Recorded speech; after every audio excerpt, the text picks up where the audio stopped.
Hello, everyone, and welcome to Kilowatt, a podcast about electric vehicles, renewable energy, autonomous driving, and much, much more. My name is Bodie, and I am your host. And on today's episode, we are going to cover Tesla's 2024 shareholder meeting Q&A part 2. So just so everybody's aware, I had to break this up into small little pieces so that it's more digestible and not so overwhelming. I don't want anybody to look at the podcast episode and go, oh my goodness, this thing's an hour and 45 minutes long. I'm not sure if I'm going to be able to get through this or not. So this is part 2 of the Q&A. Before we get to the Q&A, though, and the second part of the Q&A was actually better than the first part, in my opinion. But before we get to the Q&A, we have to thank some Patreon members. And we have a new Patreon supporter, Patrick. Patrick signed up today. I haven't even seen this come in yet, and I don't know why, because I was just checking my email before I recorded. But Patrick, thank you so much for taking the time and becoming a patron member. That really means a lot. That's cool. So thank you very much for doing that. Let's see. We got to thank some other members. By the way, Patrick, if you are listening, I will send you an email here shortly. Let's see. Today or tomorrow. All right. Continuing our thanks to our other Patreon members. I'm pretty sure I mentioned Bruce W. last episode, but just in case I didn't, Bruce W., Isaiah Howard, Bruce C., Michael Muskie, Cybertruck, Rolando Tomaso, Chip, Chris B., Sierra, Dale, Dawn, Cameron, Nate, Mark, and James. Thank you all so much for going to patreon.com/kilowatt or supportkilowatt.com and signing up and becoming patrons. I really appreciate it. And a special, again, thank you to Patrick. Patrick, thanks so much for doing that. I apologize. I just kind of taken off guard. I did not get an email for this. And Patreon has been doing some weird things. So if I don't get, if you send me a message on Patreon and I'm not getting back to you, just shoot me an email, Bodie, BODIE at 918digital.com, because there's a lot of really good things happening with Patreon right now, and there's some things in terms of communication that I feel like can be improved. But thank you, everyone, for signing up and becoming Patreons, and that includes new members and free members. Thank you all. I really appreciate it, and also includes all of our ACAST Plus members. All right, let's go ahead and jump in to our Q&A session. Our first question, let me pull it up here, is about the 46 battery cells, and really what the person wants is an update on how the 4680 battery cells are going, how that whole process is going, and what he gets is kind of a more in-depth answer. So let's listen in. Thanks for hosting today, Elon. It's about 4 years since you did Battery Day and drew out those very ambitious targets of getting to a terawatt hour of batteries. And earlier in your presentation, you alluded to the great difficulty of scaling up this new technology. I think as shareholders, we're most interested. Can you tell us a little bit more? Because in terms of affordability, which you also mentioned as this huge burden, these 4680s get manufacturing credits and also on the consumer side get large credits as well. If you could scale that so that we could produce full level of Cybertrucks and also start to put them back in the Y and the 3, potentially it would greatly improve affordability and be great in terms of scale. Sure.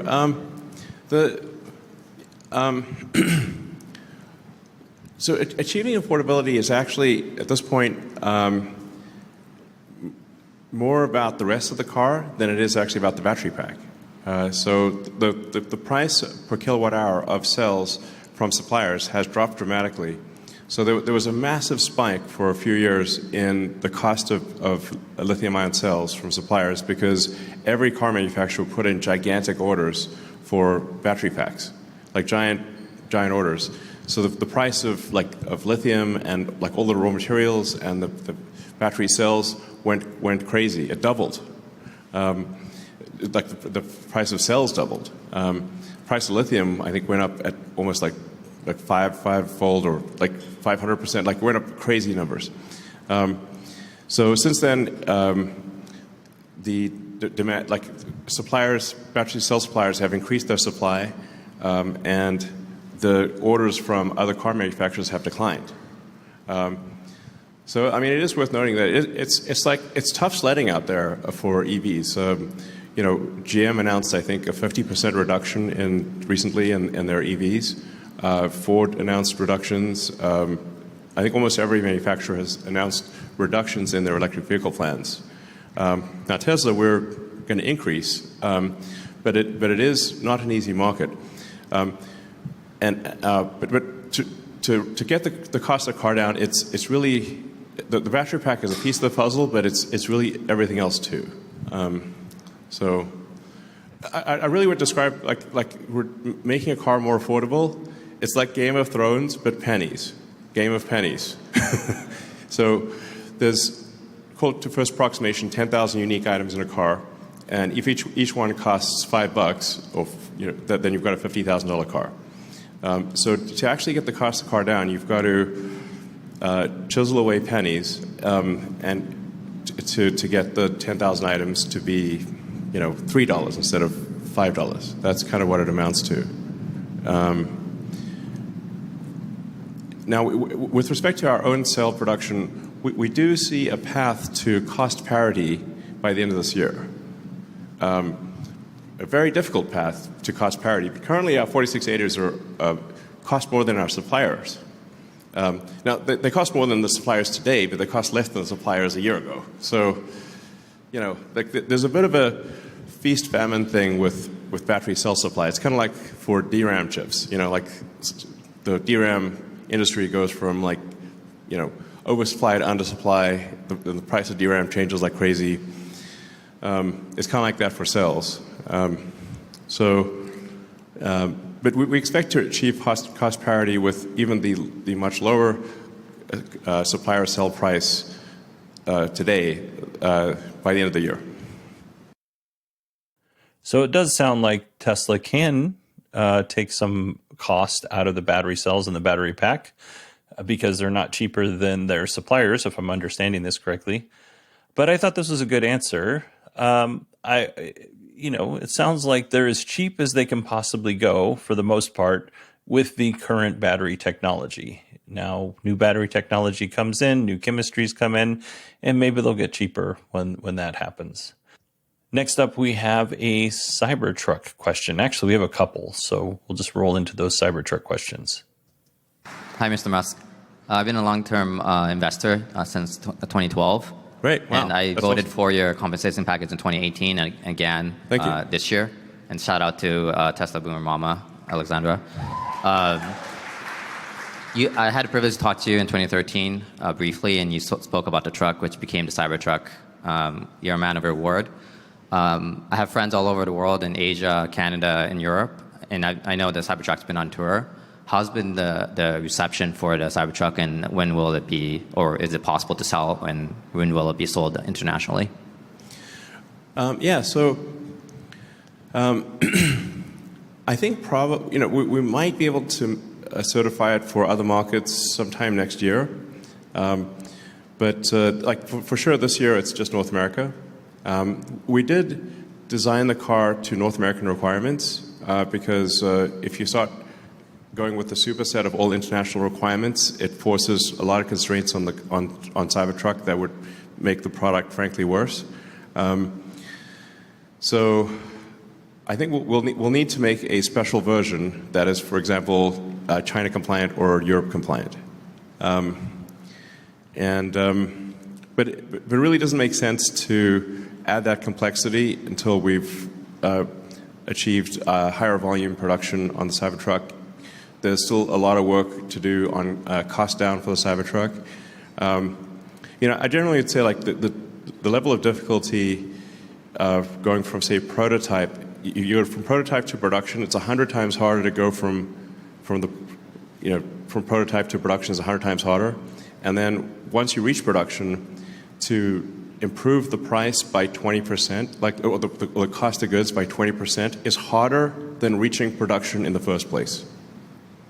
It's mega pain. It's and to be frank, it's not the funnest job in the world, like chiseling pennies is not. It's like washing the dishes, frankly.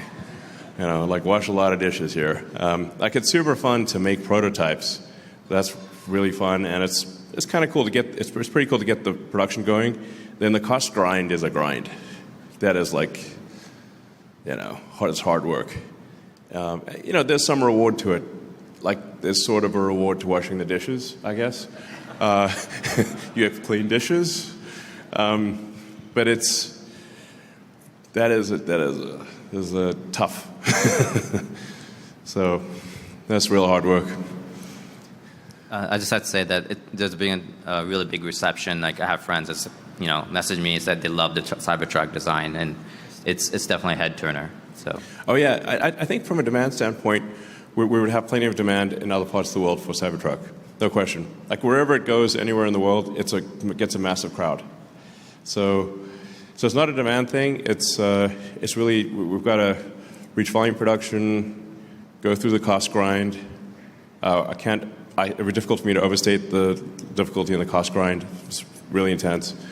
And then we've got to recertify the car, which includes making some design changes to be compliant in other markets.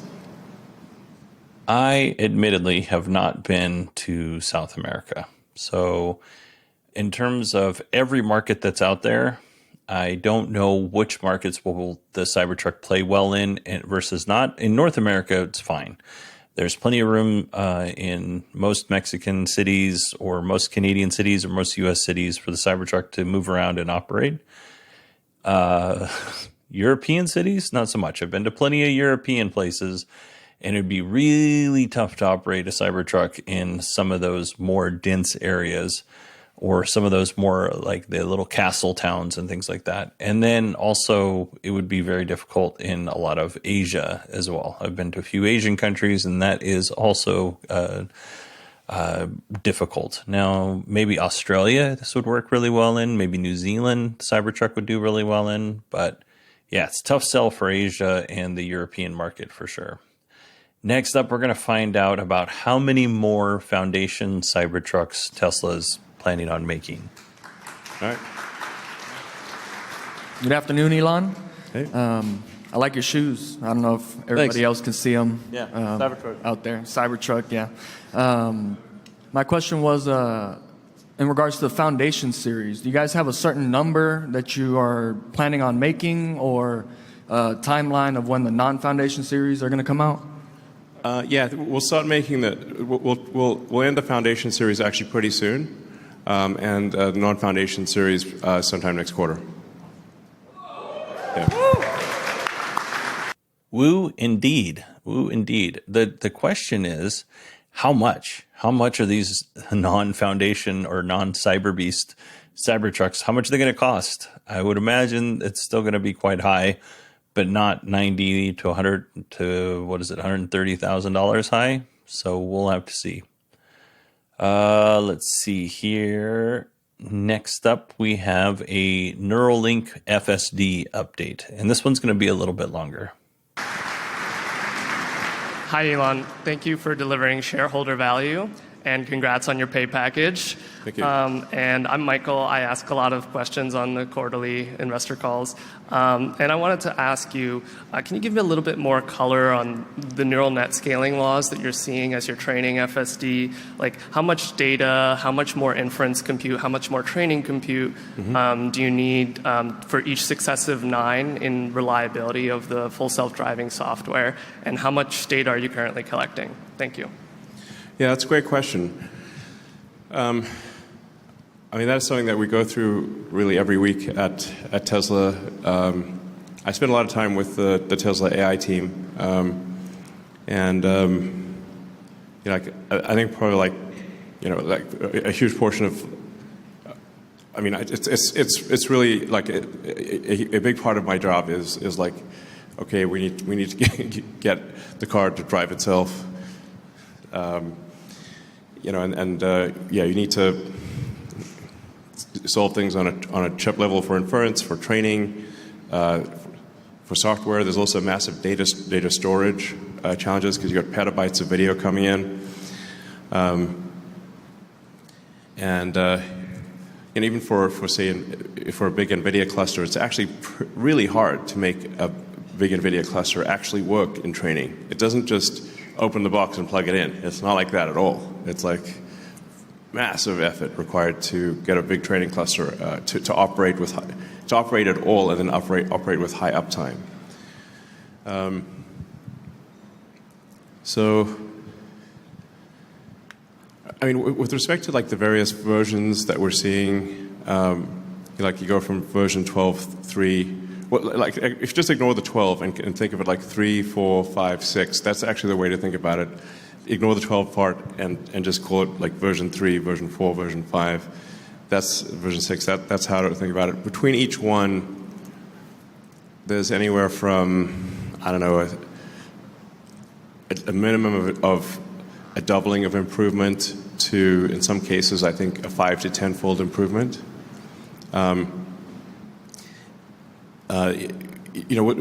Especially as we eliminate sort of, say, I think we're close to eliminating almost all static object collisions. So, like curves and medians, and like we're pretty close to having it to have almost zero static object collisions. So once you get to zero static object, now you have a gigantic improvement in miles between intervention. Then you get into classes of dynamic objects that are different classes, and different things can get obviously very complicated if you've got a complex intersection with traffic lights all over the place, and like somebody bumped the one traffic light and now it's pointing in the wrong direction, or the traffic light's broken, and there's someone who is not obeying the traffic laws because they're just running a red, or they got confused about the traffic light. So you get into these very complex situations that are much harder to solve. And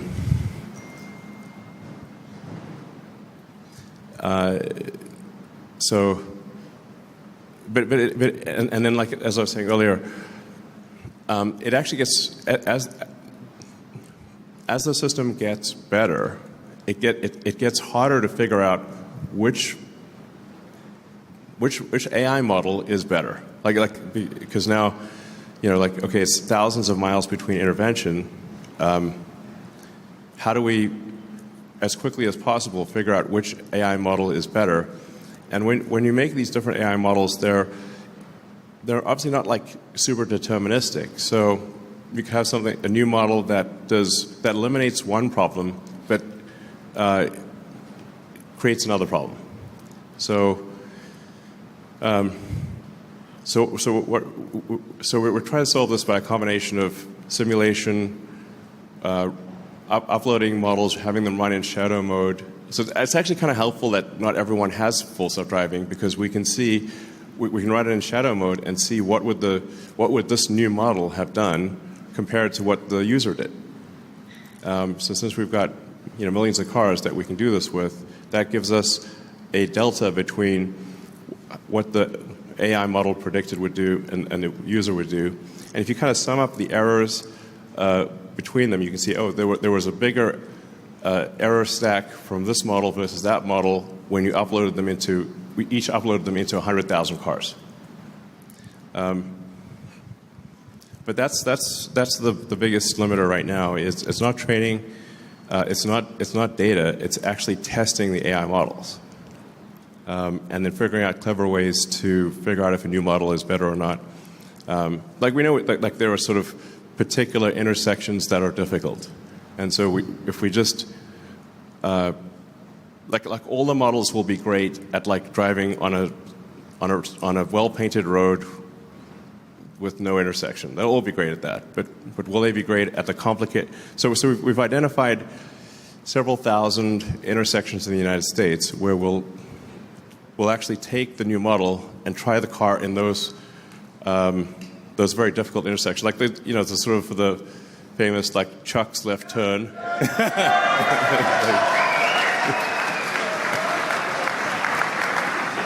Yeah. So if you imagine Chuck's left turn, hey Chuck. I wonder what the neighbors think. But there's many such complicated traffic situations in the country. So we've identified several thousand, which we then send cars to those locations to compare the models. And then, as I mentioned, we have yet to uncork any of the ability of Hardware 4, which we'll do later this year. So I think the exponential rate of improvement of miles between intervention will continue and will accelerate. Yeah. All right. Elon mentioned FSD getting to the point where reduce those times when it rubs against the curb and stuff like that. My front left tire or my front left wheel got bit by the FSD curb rubbing machine. Like I was pulling away from an ATM machine. I put it in FSD and it rubbed my wheel on the curb. Now I stopped it pretty early on. It didn't do a lot of damage. But yeah, that did not make me happy. But I probably should have pulled away from the ATM machine before activating full self-driving. So I'll take partial credit on that little rub. But it was very loud and very unfortunate when it happened. So let's talk about Elon's answer, though. Those complex situations that he talked about, those are the things that you need to solve before you can have robotaxi everywhere. Now, I do agree with the better the software gets, the harder it is to solve that next problem. And by solving that problem, you might create two more problems. That's how software development works. That's not new. That is something that's exactly how software development works. As soon as you think you solve one problem, you create two more. It's just, it's a game of whack-a-mole is what it is. I do like that Elon mentioned that they send cars out to problematic areas to drive those areas to help solve those problems. I think that's a bit of insight we haven't gotten before. But we still have a little bit to go. Hopefully not as long as I think, but I'm not as optimistic as Elon is with full self-driving and when it will actually be full self-driving, like actual full self-driving, level 5 autonomy, even level 4 autonomy. I think we're a ways away. Next up, we're going to hear about can you personalize or will you be able to personalize Optimus?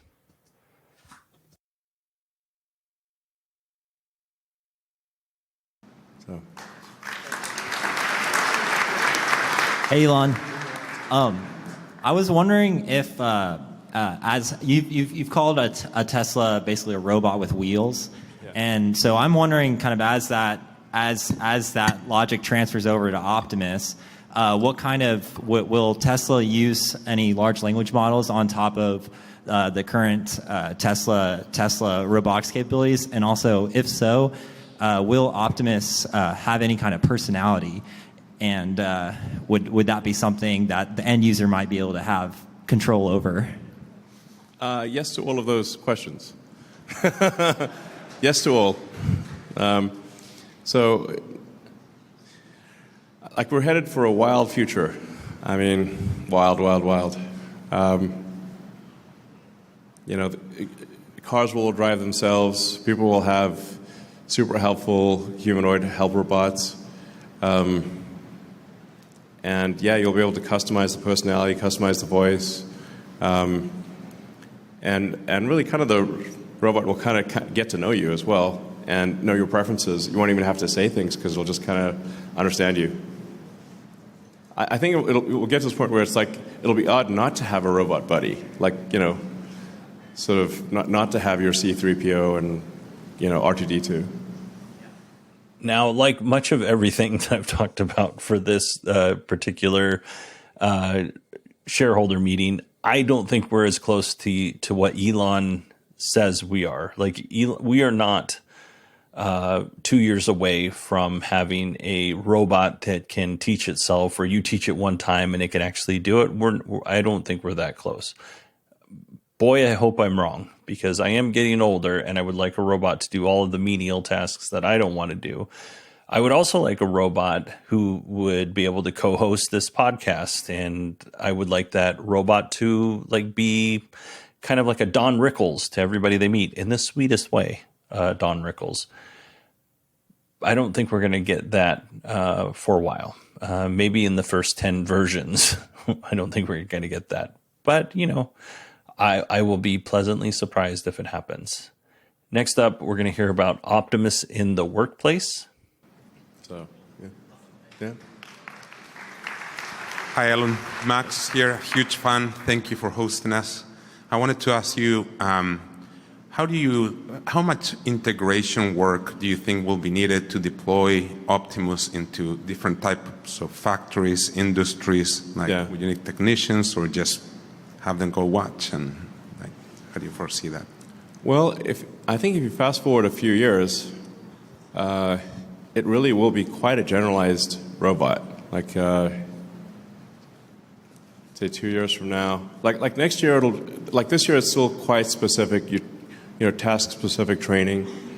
So to do a particular task, we have to kind of do a fair bit of training to solve that task. But over time, I think you sort of accumulate these kind of training primitives where, like, calling like walking, for example, is a training primitive. Picking something, identifying an object and grabbing it would be a primitive. And these primitives are then generalized to anything. So you could say pick up a cup, pick up a shirt, fold the shirt. These things will generalize, I think, quite quickly. So I expect, probably not next year, but like in 2026, it's really the kind of thing where you could tell it to do kind of a wide range of tasks, including tasks where it has not specifically done that exact thing before, probably in, I'm guessing, 2026. So, sure. And do you foresee a cheaper version where tasks don't require like walking, for example, or so the hardware will become a lot simpler or cheaper? Well, we're going to focus on making just a fantastic humanoid robot at scale, and really achieving scale economies and building that humanoid robot. At very high volume, if you're really good at manufacturing, you can get the cost of almost anything down to its constituent elements. Essentially, the weight, and if you just look at the weight of the raw materials times the value of those raw materials, excluding circuit boards, you really can say, like, if it weighs less, it's going to cost less. But what I'm saying is that it's better for us to achieve very high volume with Optimus than to have a wide range of robots that have lower volume. Yeah, I agree 100% with Elon. Like, Tesla tried to build the factory with all these other robots that weren't humanoid, and they already do build. Tesla does build robots that build cars. So for Optimus, it makes the most amount of sense for that to be a humanoid robot, or at least in the way that they want it to work now. Otherwise, you can just get some robot arm to do all of the other tasks. So we're going to move on to our next question, which is all about lithium refining. So let's go ahead and listen to that. Thanks. All right. I think so. This will have to be the last question, I think, or maybe last two. Yeah. All right. So last two questions, you and you two guys. And hey, Elon, my name is Steven. I'm truly thankful for all you've done for humanity, and watching your companies and what you've done has been the most exciting, hope-inspiring movie that there's ever been. So thank you so much. And thank you. Thank you. And my question today is about lithium refining. In the past, you stated that would be a limiting factor in the future. And I know Tesla has built the refinery in Texas. I was just kind of curious your current opinion about the refining. Do you think there's enough capacity coming online, or will Tesla need to expand past Texas in that regard? There's enough lithium refining if you count China. If there's a geopolitical challenge on that front, then there may be a shortage of lithium. But China is very good at refining.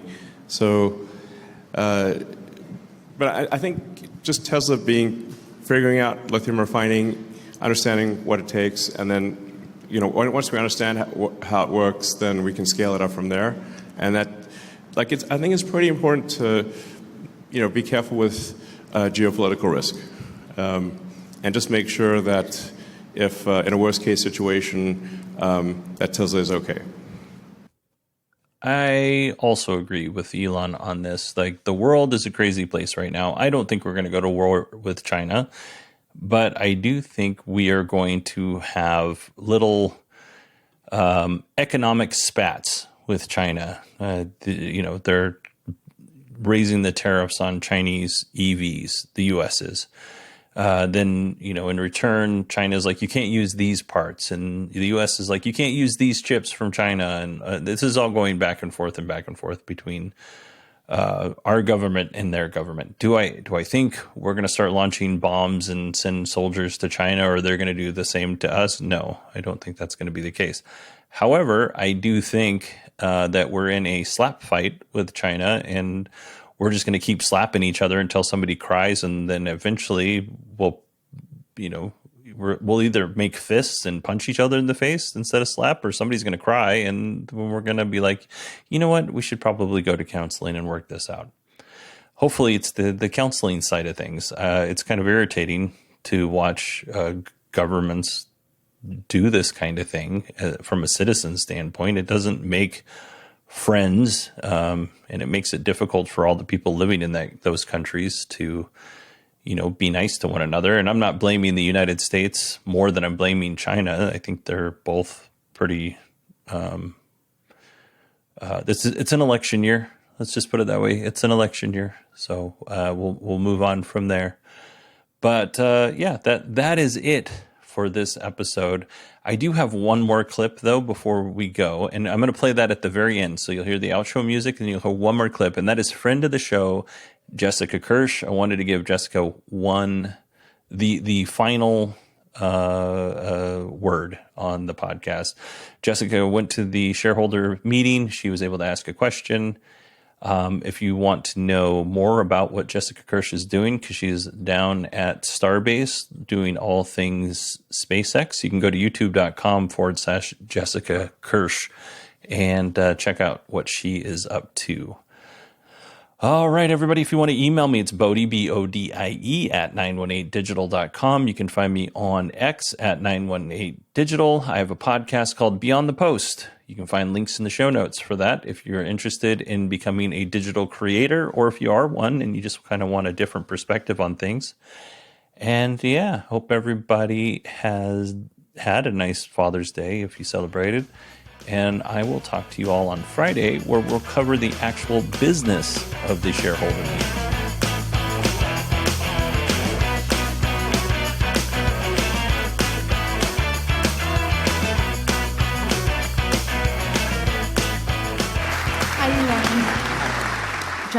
My name is Jessica, and I have lived full-time RV for about 3 years in South Texas. Okay. And I just wanted to thank you for your Starship, or for the Starship program and everything you're doing there. In addition to Tesla. Do you work at SpaceX or something? No. Okay, but you live in an RV in South Texas? Yeah. Okay. Hi. And in my RV park, they don't allow car camping for Teslas or electric vehicles at all, if you're not pulling a trailer. And I feel that there's a huge opportunity there, but also for example, people who are coming into town for Starship launches in Teslas, if they could park somewhere overnight and trickle charge. Okay. And maybe have access to, bathroom facility or just something simple like that. Okay. Just something I wanted to just put forward, because I know that a lot of people come into the park and are disappointed they can't stay. So. Okay, got it. Just a thought. All right.